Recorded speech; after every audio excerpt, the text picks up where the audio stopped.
ಪಶ್ಚಿಮ ಬಂಗಾಳದಲ್ಲಿ ಬಿಜೆಪಿ ಗೆದ್ದಿದ್ದಾಗಿದೆ. ಮುಂದೆ ಮುಖ್ಯಮಂತ್ರಿ ಯಾರಾಗ್ತಾರೆ ಅನ್ನುವಂಥ ಪ್ರಶ್ನೆಗಳಿದ್ದಾವೆ. ಈ ಸಿಎಂ ರೇಸಲ್ಲಿ ಒಟ್ಟು 5 ಮಂದಿ ಇದ್ದಾರೆ. ಈ 5 ಮಂದಿಯ ಪೈಕಿ ಯಾರಿಗೆ ಅದೃಷ್ಟ ಒಲಿಯುತ್ತೆ ಅಂತ ಪಶ್ಚಿಮ ಬಂಗಾಳದ ಬಿಜೆಪಿ ಘಟಕ ಹೇಳಿಕೊಂಡಿದೆ. 9ನೇ ತಾರೀಕು ನಮ್ಮ ಮುಖ್ಯಮಂತ್ರಿ ಪ್ರಮಾಣ ವಚನವನ್ನು ಸ್ವೀಕರಿಸ್ತಾರೆ ಅಂತ. ಯಾರು ಅಂತ ಹೇಳಿಲ್ಲ. ಯಾರು? ಸ್ವತಃ ಅಮಿತ್ ಶಾ ಅವರನ್ನೇ ವೀಕ್ಷಕರನ್ನಾಗಿ ನೇಮಕ ಮಾಡಲಾಗಿದೆ. ಅಮಿತ್ ಶಾ ಮತ್ತು ಒಡಿಶಾದ ಮುಖ್ಯಮಂತ್ರಿ ಮೋಹನ್ ಮಾಂಜಿ ಶಾಸಕರ ಅಭಿಪ್ರಾಯವನ್ನ ಪಡೆಯೋದಕ್ಕೆ ವೀಕ್ಷಕರಾಗಿ ನೇಮಕ ಆಗಿದ್ದಾರೆ. ನಾಳೆ ಕೋಲ್ಕತ್ತಾಕ್ಕೆ ಬರ್ತಾರೆ ಇಬ್ಬರು. ಶಾಸಕರ ಅಭಿಪ್ರಾಯವನ್ನ ಪಡೀತಾರೆ. ಶಾಸಕರ ಅಭಿಪ್ರಾಯವನ್ನ ಪಡೆದ ಬಳಿಕ ಯಾರು ಮುಖ್ಯಮಂತ್ರಿ ಆಗ್ತಾರೆ ಅನ್ನುವಂಥ ರಿಪೋರ್ಟ್ ಅನ್ನು ಅಥವಾ ಯಾರು ಮುಖ್ಯಮಂತ್ರಿ ಆಗಬೇಕು ಅನ್ನುವಂಥ ರಿಪೋರ್ಟ್ ಅನ್ನ ಬಿಜೆಪಿಯ ಹೈಕಮಾಂಡ್ ನಿರ್ಧರಿಸುತ್ತೆ. ಆ ರಿಪೋರ್ಟ್ನ ಮೇಲೆ ಯಾರ್ಯಾರಿದ್ದಾರೆ ರೇಸ್ನಲ್ಲಿ 5 ಮಂದಿ ಅಂತ ನಾನು ಈಗಾಗಲೇ ಹೇಳಿದೆ. ಪ್ರಮುಖವಾಗಿ ಸುವೇಂದು ಅಧಿಕಾರಿ. ಪಶ್ಚಿಮ ಬಂಗಾಳದಲ್ಲಿ ಬಿಜೆಪಿ ಅಧಿಕಾರಕ್ಕೆ ಬರಬೇಕು ಅಂತಾದ್ರೆ ಸುವೇಂದು ಅಧಿಕಾರಿ ಅವರ ಪಾತ್ರ ದೊಡ್ಡದಿದೆ. ವಿಪಕ್ಷ ನಾಯಕನಾಗಿ ಈ ಬಾರಿ 2 ಕ್ಷೇತ್ರದಲ್ಲಿ ಸ್ಪರ್ಧೆ ಮಾಡಿ 2ರಲ್ಲೂ ಮಮತಾ ಬ್ಯಾನರ್ಜಿಯನ್ನು ಸೋಲಿಸಿದವರು. ಆದರೆ ಅವರು ಮೂಲ ಬಿಜೆಪಿಗರಲ್ಲ ಅನ್ನೋದು ಗಮನಿಸಬೇಕಾದಂಥ ವಿಚಾರ. ಆದರೆ ಮೂಲ ಬಿಜೆಪಿಗರಲ್ಲದವರಿಗೂ ಕೂಡ ಮುಖ್ಯಮಂತ್ರಿ ಹುದ್ದೆಯನ್ನು ಕೊಟ್ಟಂತ ಉದಾಹರಣೆ ಇದೆ ಬಿಜೆಪಿಯಲ್ಲಿ. ಮೊನ್ನೆ ಬಿಹಾರದ ಮುಖ್ಯಮಂತ್ರಿ ಆದರು ಸಾಮ್ರಾಟ್ ಚೌಧರಿ, ಅವರು ಮೂಲ ಬಿಜೆಪಿಗರಲ್ಲ. ಅಸ್ಸಾಂನ ಈಗಿನ ಮುಖ್ಯಮಂತ್ರಿ, ಈಗ ನೆಕ್ಸ್ಟ್ ಮತ್ತೆ ಪ್ರಮಾಣ ವಚನ ಸ್ವೀಕರಿಸುವಂತ ಹಿಮಂತ್ ಬಿಸ್ವಾ ಶರ್ಮಾ, ಅವರು ಕೂಡ ಮೂಲ ಬಿಜೆಪಿಗರಲ್ಲ.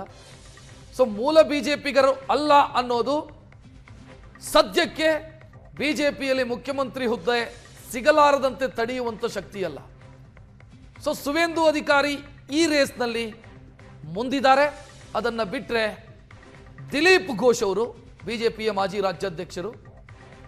ಈ ಬಾರಿ ಅವರು ಖರಗ್ಪುರ ಸದರ್ ಕ್ಷೇತ್ರದಿಂದ ಭರ್ಜರಿಯಾಗಿ ಗೆದ್ದಿದ್ದಾರೆ. ಮೂಲ ಬಿಜೆಪಿಗರು, RSSನ ಸ್ವಯಂ ಸೇವಕರು, ಸಂಘಟನಾ ಚತುರರು ಅನ್ನುವಂಥ ಹೆಗ್ಗಳಿಕೆ ಇದೆ ಘೋಷ್ ಅವರಿಗೆ. ಇದನ್ನ ಬಿಟ್ಟರೆ ಸಮೀಕ್ ಭಟ್ಟಾಚಾರ್ಯ ಬಿಜೆಪಿಯ ರಾಜ್ಯಾಧ್ಯಕ್ಷರು, ಇವರ ಹೆಸರು ಕೂಡ ಓಡಾಡ್ತಾ ಇದೆ. ಅಮಿತ್ ಶಾ ಅವರ ಆಪ್ತ ವಲಯದಲ್ಲಿ ಗುರುತಿಸಿಕೊಂಡವರು. ಇನ್ನು ಮಹಿಳೆಯರಿಗೆ ಯಾರಿಗಾದರೂ ಅವಕಾಶ ಸಿಗತ್ತೆ ಅಂತಾದರೆ ರೂಪಾ ಗಂಗೂಲಿ ಅವರ ಹೆಸರಿದೆ.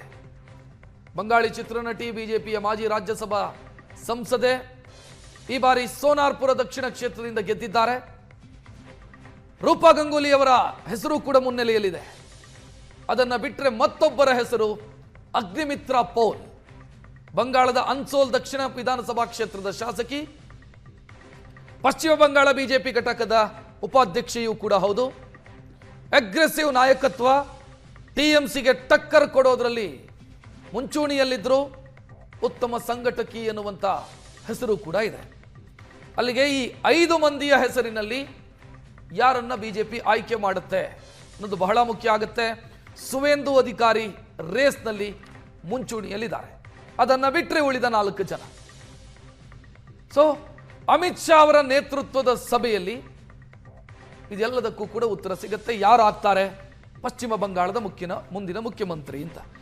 ಇದರ ಮಧ್ಯೆ ಮಮತಾ ಬ್ಯಾನರ್ಜಿ ಅವರು ಹೊಸ ಹುಚ್ಚಾಟ ಶುರು ಮಾಡಿದ್ದಾರೆ. ನಾನು ಸೋತಿಲ್ಲ, ರಾಜೀನಾಮೆ ಕೊಡೋದಿಲ್ಲ ಅಂತ. ಸಿಎಂ ಸ್ಥಾನಕ್ಕೆ ನಾನು ರಾಜೀನಾಮೆ ಕೊಡಲ್ಲ ಅಂತ ಮಮತಾ ಬ್ಯಾನರ್ಜಿ ಹೇಳ್ಕೊಂಡಿದ್ದಾರೆ. ಪಶ್ಚಿಮ ಬಂಗಾಳದಲ್ಲಿ TMC ಗೆದ್ದಿದೆ ಅಂತ ಅವರು ಹೇಳ್ತಾ ಇರೋದು. ನಾನು ಮುಖ್ಯಮಂತ್ರಿ ಹುದ್ದೆಗೆ ರಾಜೀನಾಮೆ ಕೊಡೋದಿಲ್ಲ. ಬಟ್ ಕಾನೂನು ಪ್ರಕಾರ ಈ ರೀತಿ ಹಠ ಹಿಡಿದ್ರೆ ಯಾವ ಉಪಯೋಗನೂ ಇಲ್ಲ. ರಾಜೀನಾಮೆ ಕೊಡೋದಿಲ್ಲ ಅಂತಂದ್ರೆ ವಜಾ ಮಾಡಿ ಎಸೀತಾರೆ ಅಷ್ಟೇ, ಅದರ ಆಚೆಗೆ ಏನೂ ಆಗೋದಿಲ್ಲ.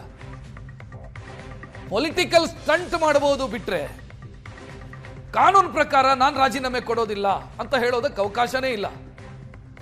ನೀವು ರಾಜೀನಾಮೆ ಕೊಡೋದಿದ್ರೆ ವಜಾ ಮಾಡಿ ಕಳಿಸ್ತಾರೆ. ರಾಜ್ಯಪಾಲರಿಗೆ ವಜಾ ಮಾಡುವಂತ, ಸ್ಯಾಕ್ ಮಾಡುವಂತ ಹಕ್ಕಿದೆ.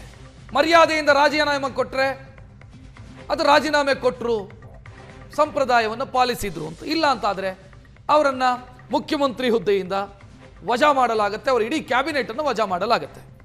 ಮಮತಾ ಬ್ಯಾನರ್ಜಿ ಹೇಳ್ತಿದ್ದಾರೆ ನಾನು ರಾಜೀನಾಮೆ ಕೊಡಲ್ಲ ಅಂತ.